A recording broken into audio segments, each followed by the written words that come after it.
Hi friends, ఈరోజు వీడియోలో tomato పల్లి పచ్చడి ఏ విధంగా ప్రిపేర్ చేయాలో నేను మీ అందరితో షేర్ చేద్దామని అయితే అనుకుంటున్నాను. ఒక్కసారి నేను చెప్పినట్టు ఇట్లా సింపుల్గా పచ్చడి అయితే ట్రై చేయండి. టేస్ట్ అయితే చాలా బాగుంటుంది. వేడి వేడి అన్నంలోకి పచ్చడి వేసుకొని తిన్నామనుకోండి, ఒక్క మెతుకు కూడా ఉండకుండా మొత్తం లాగేస్తామన్నమాట. ఫస్ట్ అయితే ప్రాసెస్లోకి వెళ్ళిపోదాము. ఇక్కడ నేను వచ్చేసేమో టమాటోస్ అయితే పావు కేజీ వరకు అయితే తీసుకున్నాను. సో టమాటోస్ని అయితే నీట్గా వాష్ చేసి ఈ విధంగా చిన్న ముక్కలాగా కట్ చేసి అయితే తీసుకున్నాను. టమాటో పచ్చళ్ళలోకి టమాటోస్ ఎప్పుడైనా పండినవి తీసుకోండి. అలాగే టేస్ట్కి తగ్గట్టు పచ్చిమిర్చి అనమాట. నేను 10 నుంచి 15 వరకు పచ్చిమిర్చి అయితే తీసుకున్నాను. ప్లస్ నేను తీసుకున్న పచ్చిమిర్చి ఎక్కువ కారం లేదన్నమాట, అందుకే కొంచెం ఎక్కువ క్వాంటిటీలోనే తీసుకున్నాను. ఇందులోకి 2 టేబుల్ స్పూన్ వరకు పల్లీలను కూడా యాడ్ చేస్తున్నాను. పల్లీలు వేసి టమాటో పచ్చడి చేయడం వలన టేస్ట్ చాలా బాగుంటుంది. స్టవ్ ఆన్ చేసుకొని అయితే గిన్నెను పెట్టుకొని ఇందులోకి 3 టేబుల్ స్పూన్ వరకు ఆయిల్ అయితే వేసుకోండి. ఆయిల్ కొంచెం వేడైన తర్వాతకి ఇందులోకి పల్లీలను అయితే వేస్తున్నాను. పల్లీలు ఇంతే వేయాలని ఏం లేదు, ఇంకొంచెం పల్లీలు ఎక్కువనైనా యాడ్ చేసుకోవచ్చు. పల్లీలు ఎంత ఎక్కువ ఉంటే పచ్చడి టేస్ట్ అనేది అంత బాగుంటుందన్నమాట. సో 4-5 నిమిషాలు అయినా కానీ పల్లీలను బాగా వేగనివ్వండి. సో చూసిలా ఇట్లా వేగాలి అనమాట. ఇలా వేగిన తర్వాతకి 1 టీ స్పూన్ వరకు ధనియాలు, అలాగే 1/2 టీ స్పూన్ జీలకర్ర, అలాగే పచ్చిమిర్చిని కూడా యాడ్ చేసుకోవాలి.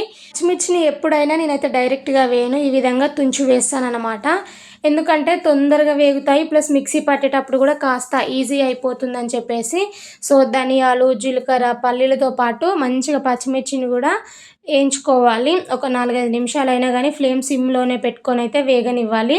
సో అలా అని మాడిపోకూడదండి. మాడిపోయింది అనుకోండి పచ్చడి టేస్ట్ అనేది చేంజ్ అయిపోతుంది. కాబట్టి కొంచెం ఈ విధంగా వేయించుకున్న వాటిని అయితే ఏదైనా మిక్సీ జార్లోకి కానీ లేకపోతే గిన్నెలోకైనా ట్రాన్స్ఫర్ చేసుకోవచ్చు. నేనైతే డైరెక్ట్ మిక్సీ గిన్నెలో వేసి అయితే పక్కన పెట్టేస్తున్నాను. ఇప్పుడు ఈ గిన్నెలోనే కొంచెం ఆయిల్ ఉంది కదా, ఈ ఆయిల్లోనే మనం టమాటోస్ని అయితే యాడ్ చేసుకోవాలి. ఇన్ కేస్ ఆ గిన్నెలో ఆయిల్ లేనట్టయితే మీరు ఇంకొక 1 టీ స్పూన్ వరకు ఆయిల్ వేసి తర్వాతకి టమాటోస్ని అయితే యాడ్ చేయండి. టమాటోస్ వేసిన తర్వాతకి ఇందులోనే పావు టీ స్పూన్ వరకు పసుపు, అలాగే టేస్ట్కి తగ్గట్టు సాల్ట్ కూడా వేసేసుకోవాలి.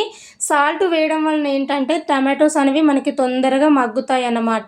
సో సాల్ట్ కూడా అడ్జస్ట్ చేసుకొని ఒకసారి మొత్తం కలిసేలాగా ఈ విధంగా బాగా మిక్స్ చేసేసి ఇప్పుడు ఫ్లేమ్ అయితే సిమ్లోనే పెట్టేసుకొని అయితే మూతను పెట్టేయండి. సో 5-6 నిమిషాల పాటైనా బాగా ఉడికించుకోవాలి. టమాటోస్ అనేవి చక్కగా మగ్గిపోతాయి. సో చూడండి, మళ్ళీ 6 నిమిషాల తర్వాతకి అయితే నేను మూత తీసి అయితే చూపిస్తున్నాను. టమాటోస్ చూసిలా ఎంత చక్కగా మగ్గిపోయాయో. సో ఇప్పుడు స్టవ్ ఆఫ్ చేసి అయితే దీన్ని అయితే పక్కన పెట్టేయండి. కాసేపు పక్కన పెట్టేసామనుకోండి చల్లారిపోతుంది. సో పూర్తిగా చల్లారిన తర్వాతకి అయితే మళ్ళీ చూపిస్తున్నాను. మనం ముందుగా వేయించిన పల్లీలు, పచ్చిమిర్చి ఇవి చక్కగా చల్లారిపోయి ఉంటాయి కాబట్టి వీటిని అయితే మిక్సీకి వేసుకోవాలి. సో చూడండి, మరీ మెత్తగా కాకుండా కొంచెం బరకగా ఉండేటట్టు అయితే మిక్సీ పట్టేసుకొని మనం ముందుగానే టమాటోస్ మగ్గించి పక్కన పెట్టాము కదా, సో టమాటోను మొత్తం ఇందులోకి అయితే వేసేసుకోవాలి. ఇన్ కేస్ ఇంకా మీ దగ్గర రోలు ఉన్నట్టయితే రోట్లో నూరుకోండి. ఎప్పుడైనా రోట్లో నూరుకున్న పచ్చడి టేస్ట్ చాలా బాగుంటుంది. బట్ నేనైతే మిక్సీలో పడుతున్నాను తొందరగా అయిపోవాలని చెప్పేసి. సో మిక్సీ పట్టిన పచ్చడిని మొత్తం అయితే ఏదైనా ఒక గిన్నెలోకి ట్రాన్స్ఫర్ చేసుకోండి. ఇప్పుడైతే పచ్చడికి అయితే పోపు అయితే పెట్టేసుకుందాము. స్టవ్ పైన చిన్న పోపు గిన్నెను పెట్టుకొని ఇందులోకి కొంచెం ఆయిల్ వేయండి. ఆయిల్ వేడైన తర్వాతకి 1/2 టీ స్పూన్ జీలకర్ర, అలాగే 1/2 టీ స్పూన్ వరకు ఆవాలు, ఇందులోనే 1/2 టీ స్పూన్ వరకు శనగపప్పును కూడా వేసేసుకోవాలి. ఇవి కొంచెం వేగాలన్నమాట. ఆవాలు, జీలకర్ర, శనగపప్పు కొంచెం వేగిన తర్వాతకి 3 ఎండుమిరపకాయలు అయితే ఈ విధంగా తుంచి అయితే వేస్తున్నాను. ఇన్ కేస్ మీ దగ్గర ఉన్నట్టయితే కొంచెం కరివేపాకు కూడా యాడ్ చేసుకోండి.